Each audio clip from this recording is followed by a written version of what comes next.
To make a call, touch the phone icon and then touch an option to make a call to a number from the call history. An entry in the phone book, one of your saved favorites, or by entering a phone number manually.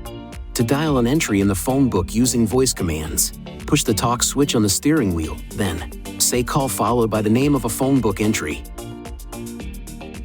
When using voice commands, press the talk switch again to cancel.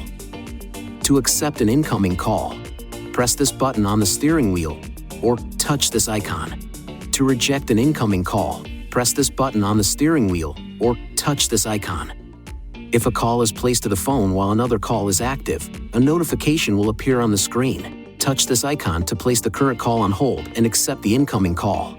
Touch this icon to reject the incoming call. When two calls are active, touch switch call to switch between the two calls.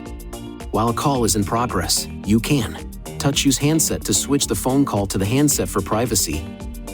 Mute to mute or unmute the vehicle microphone but not the other caller. Keypad to enter digits for services such as voicemail, or hold to place the call on hold. To end a call, press this button on the steering wheel, or touch hang up. Please see your INFINITI InTouch Owner's Manual for important safety information, system limitations, and additional operating and feature information.